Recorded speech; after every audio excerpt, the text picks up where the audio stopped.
नमस्कार, मैं हूं सुमंत कश्यप। कमाल के राज बिहार में पहले रेलवे ट्रैक चोरी, फिर रेलवे इंजन चोरी, फिर पुल चोरी, फिर टावर चोरी, फिर अस्पताल चोरी। अब तो एक ऐसा मामला सामने आया है जो आप सुनेंगे तो आप सोचेंगे कि अद्वितीय अभूतपूर्व बिहार में ये क्या हो गया है। अब तो तालाब ही चोरी हो गया है। रातों रात तालाब बिहार में चोरी हो गया है। पहले बिहार में कई बड़े बड़े चीज चोरी हो चुके हैं। पहले रेलवे ट्रैक हुआ, फिर टावर हुआ, फिर रेलवे इंजन हो गया, फिर पुल हो गया, फिर सड़क हो गया, अब तो तालाब ही चोरी हो गया है। ये कमाल के राज बिहार में कमाल का टैलेंट है, क्योंकि आज़ाद राज बिहार में सबसे ज़्यादा बच्चे आईएएस और आईपीएस बनते हैं, लेकिन अगर वो क्रैक नहीं कर पाते हैं तो अपना टैलेंट इसी चीज़ में दिखाते हैं। ताज़ा मामला दरभंगा का है, जहां पे रातों रात पानी तालाब के बहा दिया जाता है, मछली उनकी बेच दी जाती है और उसमें पूरे तालाब को भरकर एक झोपड़पट्टी बना दी जाती है। ये बिहार की स्थिति है। बिहार में कोई भी चीज़ चोरी हो जाते हैं, उसके बाद क्या होते हैं कि जांच की मांग की जाती है, जांच होती है और जांच होते ही रह जाते हैं। बिहार में जो मिथिला क्षेत्र पड़ते हैं वहाँ पे तालाबों की भारी संख्या थी, लेकिन 20 सालों में 100 से भी ज़्यादा तालाब कम हो गए हैं। मिथिला और मैथिल के लड़ाई करने वाले भाइयों से ये कहना चाहूँगा कि भाई कम से कम अपने विरासत तो पहले बचा लीजिए, फिर आप अलग राज बना लेंगे। कमाल के राज बिहार में ये मामला जब से हुआ है वो पूरे तूल पकड़ लिया है। दरभंगा के डीएसपी साहब गए हैं और मामले की जांच की है। बोले हैं कि हम इस पे कड़े से कड़े एक्शन लेंगे और कड़े से कड़े कार्रवाई करेंगे। लेकिन इससे पहले कमाल के राज बिहार में कई ऐसे घटना नहीं, कई बड़े अंजाम दे चुके हैं। अब भूमाफिया जो तालाब को भरना शुरू कर दिए हैं और उस भूमि को बेचना शुरू कर दिए हैं, क्योंकि बिहार में एक रीजन है कि भूमि की आवश्यकता ज़्यादा है, तालाबें ज़्यादा है, तो उसको भरा जाता है और फिर भूमि को उसको टुकड़े टुकड़े करके बेचा जाता है।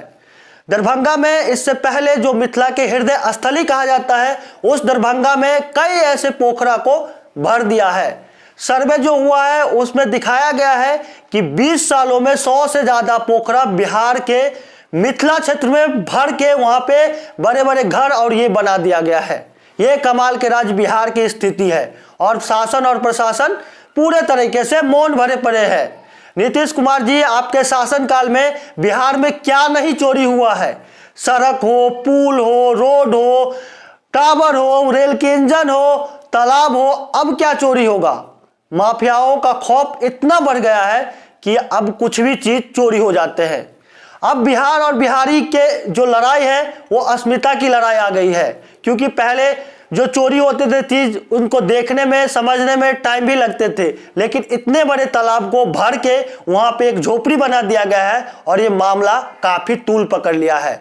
इससे पहले भी जो कई बड़े घटना हुए हैं उस पे अभी तक शासन और प्रशासन की ओर से कोई बड़ी कार्रवाई नहीं हुई है, जिसके कारण ये बड़े बड़े घटना का अंजाम देने में बिहार के जो माफिया है वो सही साबित हो पाते हैं। उसको रोकने वाले कोई नहीं है। कमाल के राज बिहार में आज़ादी के बाद आज़ाद बिहार में ऐसे ऐसे घटना सामने आता है जो आप सोच के हैरान हो जाएंगे, क्योंकि बिहार में जिस तरीके से सामान चोरी होते हैं, इतने बड़े बड़े चीज चोरी होने के बाद गैस कटर, उसके बाद जेसीबी वगैरह वगैरह ला के इतने बड़े बड़े घटना का अंजाम दे देते हैं और उसके बाद शासन प्रशासन एक ही चीज बताते हैं कि घटना का हम जांच कर रहे हैं। कब तक ये चलेगा। बिहार में बिहार के भविष्य के साथ खिलवाड़ होते हैं। बिहार के विरासत को बताएंगे ना तो आप लोग सोचेंगे कि क्या था हमारे बिहार में सबसे बड़े विश्वविद्यालय, बिहार में सबसे ज़्यादा बच्चे आईएएस आईपीएस बनते हैं, बिहार के लोग सबसे ज़्यादा मेहनती होते हैं, बिहार के लोग कर्मठ और जुझारू होते हैं।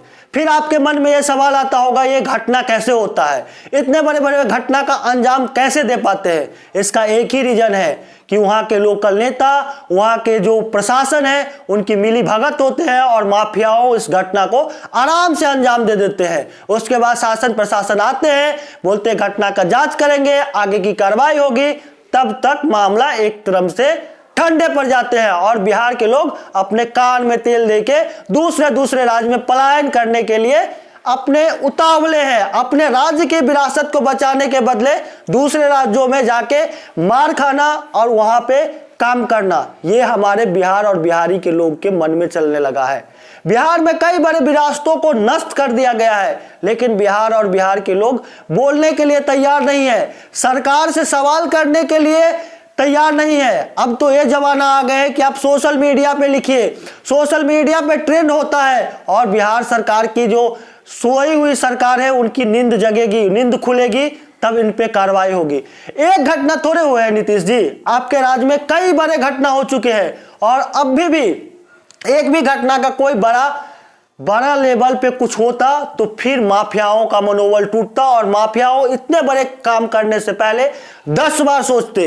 लेकिन माफियाओं का जो लेवल है एकदम हाई है, क्योंकि बिहार में होने वाला कुछ नहीं है। माफियाओं का जो मन होता है वो करने के लिए एकदम से तैयार होते हैं। इसका एक ही रीजन है कि वहां के लोकल नेता, वहां के वो लोकल प्रशासन और वहां के माफिया, क्योंकि अगर इन लोगों की मिली भगत नहीं होंगे, इतने बड़े तालाब का पहले पानियों को बहा दिया जाता है, फिर उसमें से मछलियों को बेच दिया जाता है, फिर उसमें जो बालू या कुछ चीज वैसे मिलता है उनको बेच दिया जाता है, फिर उसमें मिट्टीकरण कर दिया जाता है और उसके ऊपर घर बना दिया जाता है, एक झोपड़ियों सा घर बना जाता है। वहां के लोकल लोग बताते हैं कि ये पोखरा लगभग 10 एकड़ में थे, ये भी नहीं 1-2 कट्ठे में थे, जो तुरंत हुआ और तुरंत हो गया।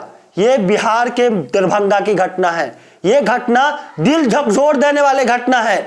और फिर अगर आप सवाल करेंगे, करवे सवाल पूछेंगे तो सरकार के तरफ से कोई रिस्पॉन्सिबिलिटी नहीं आते हैं, बस हम जांच करते हैं, हम देखेंगे आगे की कार्रवाई होगी। अभी तक जितने चीज चोरी हुए हैं बिहार में उसका सीबीआई जांच होनी चाहिए ताकि सच सामने आ सके, लेकिन ये तो होगा नहीं। वही प्रशासन वही शासन जांच करेंगे, थोड़े दिन मीडिया में ये मुद्दा बना रहेगा, फिर धीरे धीरे ये मुद्दा दब जाएंगे और फिर दूसरा चीजों पे माफिया अपना दिमाग लगाना शुरू कर देंगे।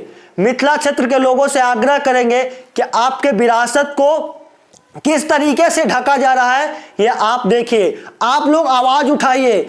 मिथिला क्षेत्र जो मछली और मखाना के लिए फेमस है, जहां पे तालाबों की जकीरा कहा जाता था, वहां पे अब 100 से ज्यादा तालाब 20 सालों में भर दिया गया है और आप लोग चुप बैठे हैं। आपकी लड़ाई खुद लड़ना पड़ेगा, बिहार सरकार से सवाल करना होगा।